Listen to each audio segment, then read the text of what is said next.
They were hunting him and then they charged at him and went for him.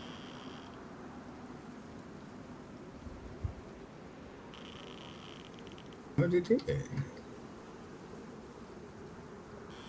I just don't know, dude.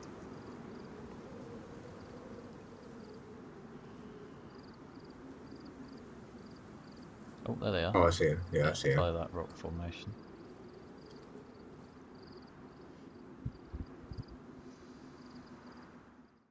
We have been observing Prison Island from the northern hill on the mainland for over 30 minutes. We are following two players on the island and have witnessed these two kill someone that we had seen earlier in the day. They have begun to cross back over the water, and so we have moved closer to the predicted kill zone and lay in ambush. We have found a good spot that offers plenty of visual cover and puts us in a good elevated position to carry out our attack once they land on the other side. Through observing these players for so long, we knew that they were likely to light a fire to dry off after they crossed the water. They had done this multiple times so far. However, once they crossed onto the mainland, they decided to sprint away from the beach, and we didn't want to lose them. What are you gonna do? You got him. I'll go to the right because he thinks you're left. Yeah.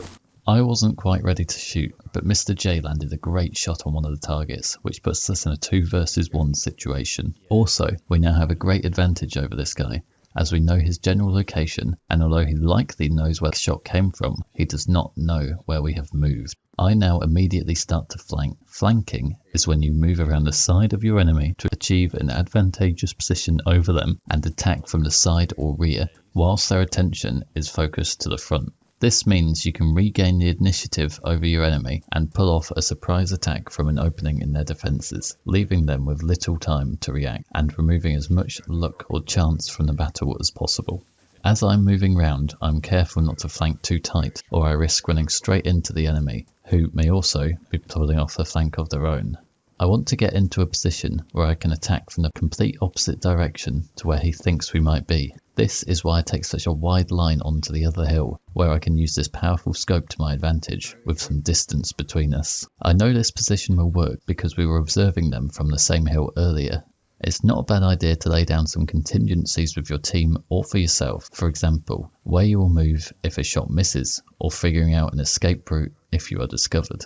I also know that going to the hill will get me at a good height to attack the enemy. Taking the highest ground you can will offer a wide field of view to help with spotting targets. If you are lower than your enemy, they will naturally have more cover from your view. You are more likely to appear wide open to them, and you will struggle to find effective cover from their fire. And of course, the art of war tells us, do not attack an enemy who has the high ground. Right, he's on the island. I'm on a rock. Oh, he's running towards you. I've hit him. Nice. He's gone. He's dead. Nice. Well played, dude. Well played. Okay, I'll come back over. I'll loot the guy I killed since I know where he is. Yeah. Yeah, not where I wasn't quite on the train tracks, but it was like on the little cliff before you get to the train tracks, sort of thing. Oh, so you're still pushing. Alright, okay. Yeah, he was sort of coming around to you.